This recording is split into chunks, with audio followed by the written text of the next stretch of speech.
This is a reflection a year later. As I record this, I'm not sure when it's going up. It's July 15th, 2026. And some of the words that come to mind right now in summary are victory and seeing this experience and all of it as a win.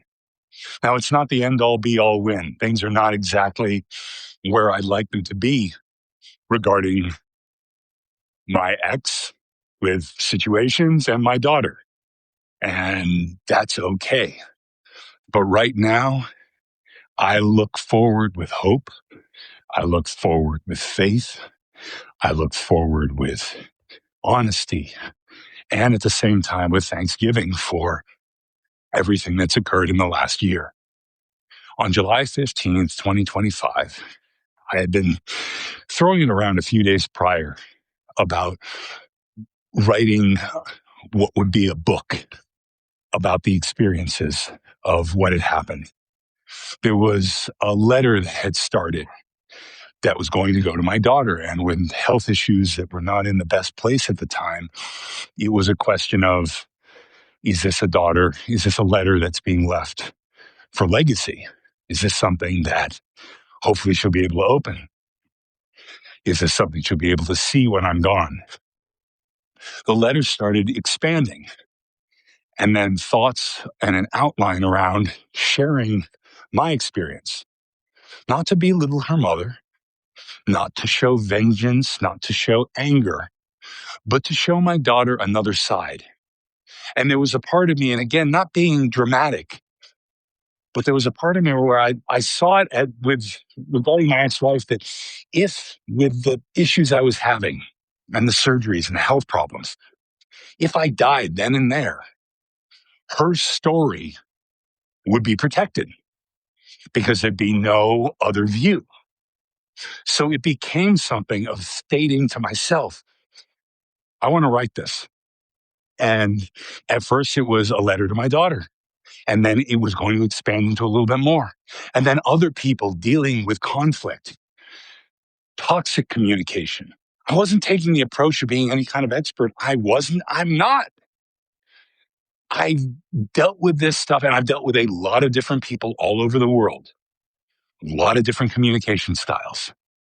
And the viewpoint as I began to write this was I didn't want it to come off like some horrible coach or one of those healpreneurs where they got through some kind of healing and now they claim to have all the answers.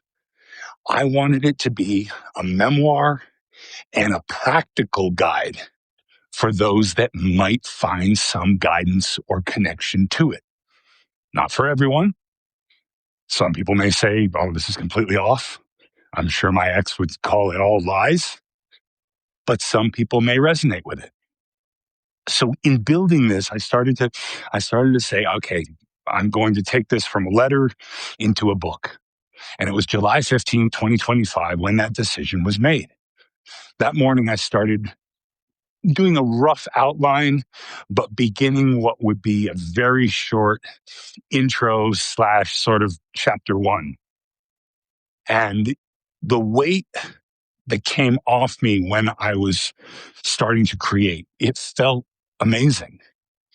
It felt empowering. It felt freeing. It felt relaxing because I was putting this thing out and my thought was, now I can have this thing beyond a letter to share my view, to share what happened, to share the elements that I saw and to share and not warn her, but allow my daughter to see attributes and how to handle them.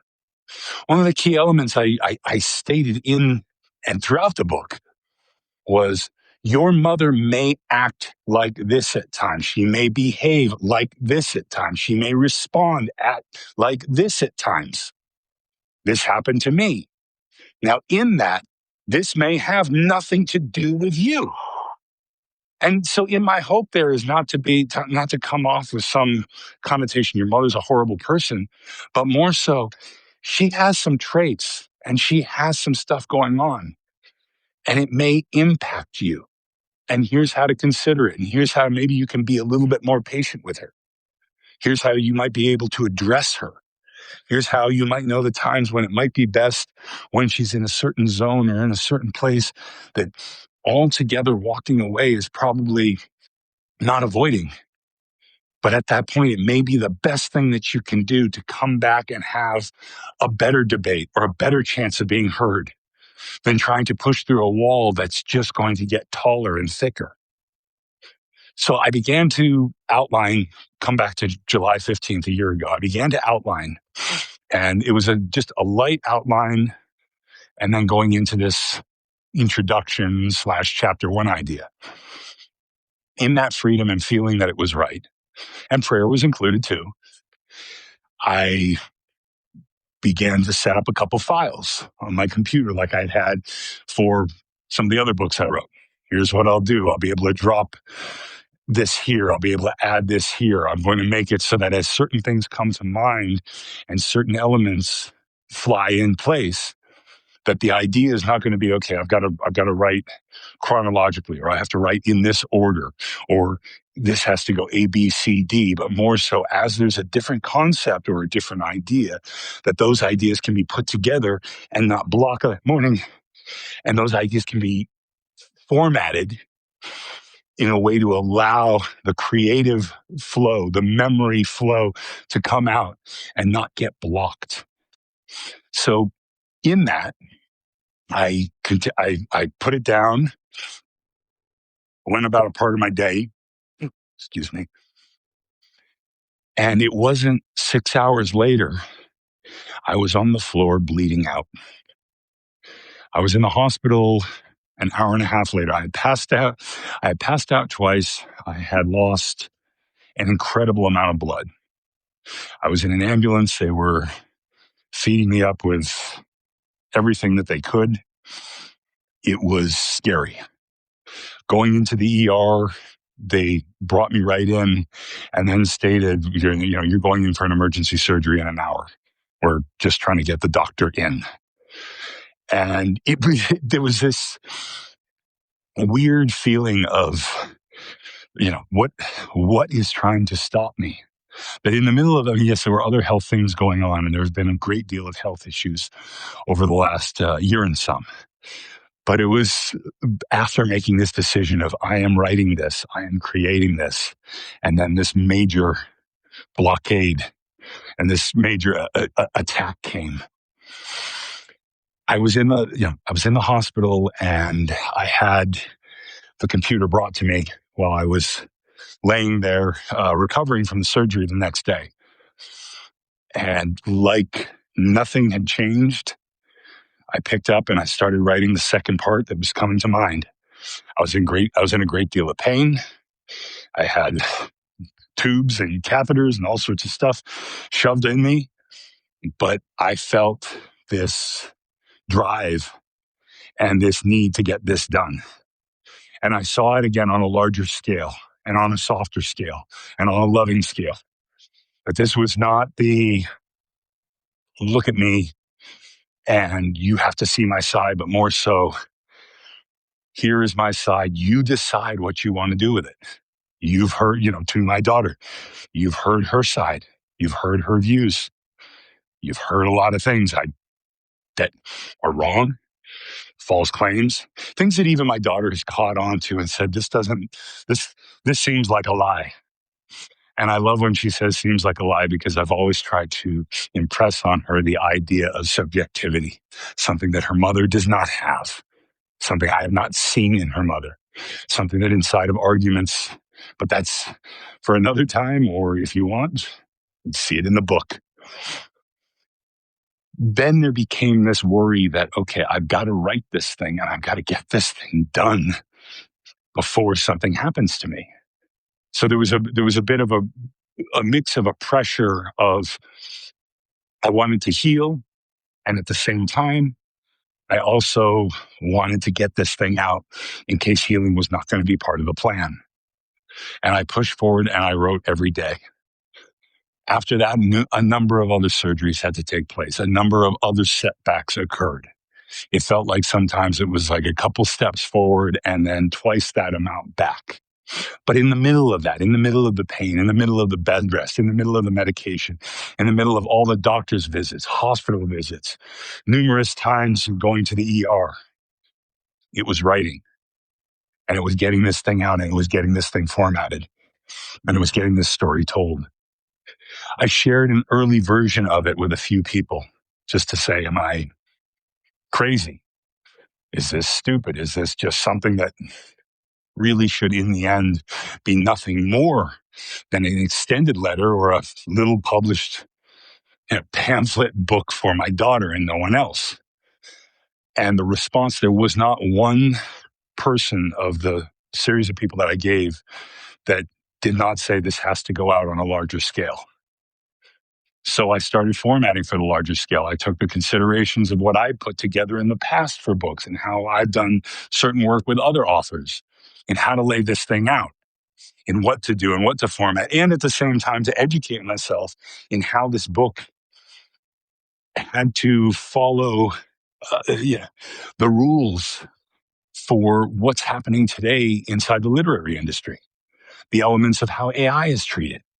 That you can go in and set up a couple, you could set up a few ideas for a table of contents, pop in a one paragraph prompt, and you have a 300-page book.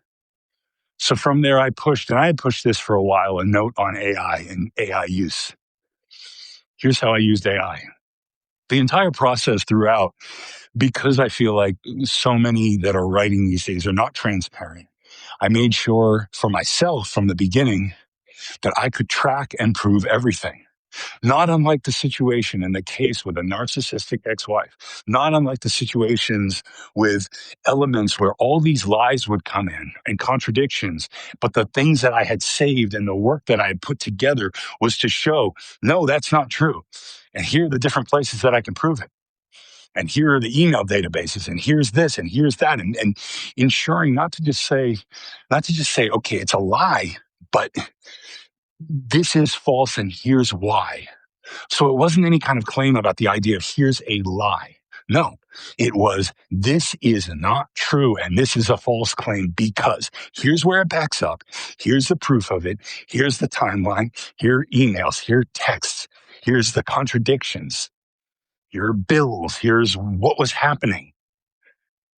Dealing with a person, and I state that in the present tense because it's still dealing with her, where some elements of her lies she has no control over. I know there, and it's brought a peace. I know that there's certain lies that she has just mentally or cognitively convinced herself are absolutely true. And they're frustrating, and I don't like that. But at the same time, I take one step back and go, okay, there's absolutely nothing I can do about that. I can sit here, I could show her all the proof. And I've done that in previous emails. I've laid out line by line, and she will still, no, that's not true. So I don't waste my time there. At the same time, there are the other lies where she absolutely knows they're going on. I was in a virtual conference with her lawyer and with a judge, and she was up on the Zoom. And I could see when her judge was lying and when she was lying, the shift of tone in her body, where her eyes left the camera, how even when she shared things, when she shared with this confident cockiness, trying to push over, something that wasn't true, as opposed to when something was true, where it was able to flow out a little bit more steady. The whole point on this, and it is a little bit of rambling, is that I wasn't going to let these lies go unchecked. And at the same time, I wasn't going to bullet point for my daughter to say, okay, well, go look at this, go look at this, go look at this, go look at this. That's my job, not for my daughter. But what I wanted to have for my daughter, and this is beyond the book, and it was part of what inspired the book, was the idea that if she accessed all the emails, if she saw all the emails, that she would see how I chose to behave. Yes, there were times I was angry, but she saw where I asked questions. She saw where I responded. She saw how I responded. And in that, I continued to grow and soften, not to become submissive or weak, but soften in the approach to recognize what I'm dealing with and who I'm dealing with is a very unhealthy situation and an incredibly, to me, and I'm not diagnosing, and I can't do that, but I believe her to be a very unhealthy woman. And in her lack of mental health, from what I see, in the cognitive issues that appear to me, I think there is an element of danger in how she presents. And that's my feeling. A doctor or someone that's a professional or an expert, they could completely contradict that. I'm sharing my feelings. I'm sharing in subjectivity. And part of why I'm sharing in subjectivity and sharing with my feelings is to protect myself and protect my word, because I believe that she would do anything to stop the book from coming out. And here's the kicker about it. The whole thing with the book is not to name her. It's not to embarrass her. It's not to call her out in front of her friends. I don't care. I don't care about her friends knowing. I don't care about her mother knowing. That's not the goal. Yet it seems that's what she puts the defenses up for. I care about my daughter being able to see another view, and I care about the judge being able to see the truth. This is not a smear campaign. I've used a pen name. Even in the middle of the pen name and set that up, because I'm coming back myself, I'm ensured there is absolutely, and there hasn't been for years, but I ensure there's absolutely no tie that I possibly can set up back to her. So there's somebody found out my real name of trying to tie it to her. Now, if she does that or her friends do that, or I've seen her looking at, I don't know if she knows it, but I know she's gone over the social media for the pen name. I know that her sister has. I know that her brother-in-law has. I'm sure. I know that she sent stuff to her lawyer. I am not surprised in all this because it just it's it's the act of what I feel and what I see as a very sick woman. And as opposed to taking the different approach of going, okay, how can we make this better for our daughter together? She continues to subscribe to the lies that fit her narrative. She continues to make up. She continues to forget. And she seems to continue to be almost just enabled by a group of people that have taken her view, her story, many lies as the entire truth. And in turn, in this little bubble, it's given her this power. And her lawyer, it's given her this power. And so she can continue in this unhealthy way. Now, I don't care about that power. I don't care about her ego. I care about my daughter's well-being. I care about the right connection and things being healthy. And that's what I'm fighting for. And with the book in this past year, it was putting it out so that it could be there for those that are in similar situations, showcasing here's how I handle myself with no lawyer. Here are the ways I approached it. Here's what I learned. Here's how I went in being able to read and understand people so well. Here's the humility where I didn't catch it at all. Or when I caught these little things about her, I failed to put the patterns together. And I say in the book, I think a lot of that has to do with the element of, I was blinded so that I could have my daughter. And if so, so be it. I don't regret a single thing. And I've shared with my daughter. She's asked, do you regret? Do you regret marrying mommy? Do you regret meeting mommy? And I said, I would go through all this 10 times and 10 times harder just to have my daughter. And I'm still in the middle of it. And coming back to what I said before, a year later, it feels like a win on many levels, but it's a win of traction. And still, this is perseverance. Still, there are many things to deal with. I filed something to help get better connection with my daughter because that connection is stripped. and taken away, and I believe abused. And a certain amount of period of time was waited, and her lawyer responds and wants the concept just dismissed. And these small elements, or the way that she frames things, or the way that she uses the lies, and it turns me back to the element of going, I wonder, is this lawyer as narcissistic as she is? Or would this lawyer, if she knew the truth, would she continue on this way? And I think that's part of the problem that I have with lawyers, that I guess many of them, regardless, they could know the truth. And if the truth is going to hurt them, they're going to bury it, redirect it, move around it, and continue on their attack. And that's exactly what my ex-wife has done. And maybe she's found the perfect partner in, for lack of a better word, crime, to do that with her. And it's unfortunate that I don't have the representation at the moment to be able to counter that. But it's still a win. The book is out. The book is out in a series of different formats. It's out in paperback. It's out in hardcover. It's an ebook. It's an audiobook. It's what I call the Skimmers edition. This is a compressed and condensed version that shares chapter titles, opening thoughts, closing thoughts, and a pull quote from each chapter. So if it's something you want to check out and you say, okay, I don't want to spend $19.99 or for a paperback, or $29.99 for a hardcover. I don't know. Okay, fine.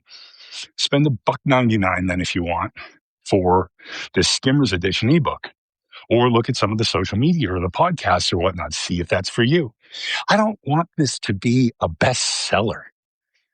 I want this to be the representation of an authentic book, sharing my story, sharing some ideas, opening up conversations, helping people possibly.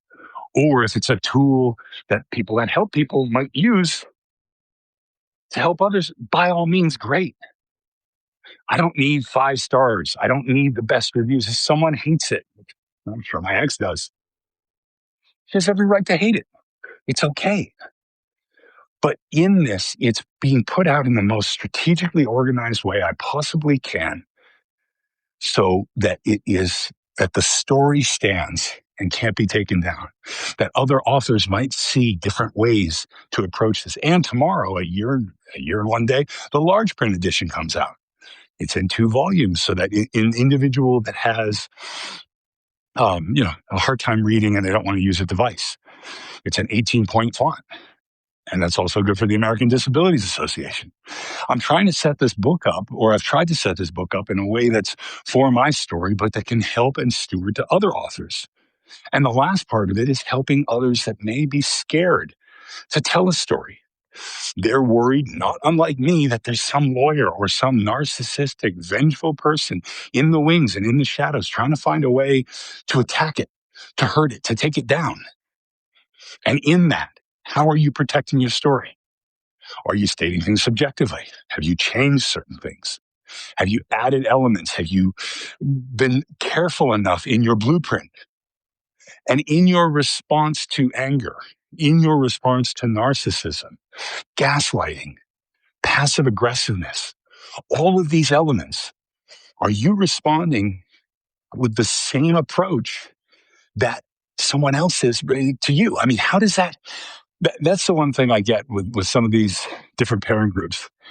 They're so angry and they're trying to shine a light, except it's a floodlight, and the light, or it's almost like a darkness that they're using, is showcasing just kind of how harsh they are. It doesn't really help their story when they're going, I can't stand people that are like this and that do this, but they're using the same techniques, the same narcissism, the same passive aggressiveness, the same harshness.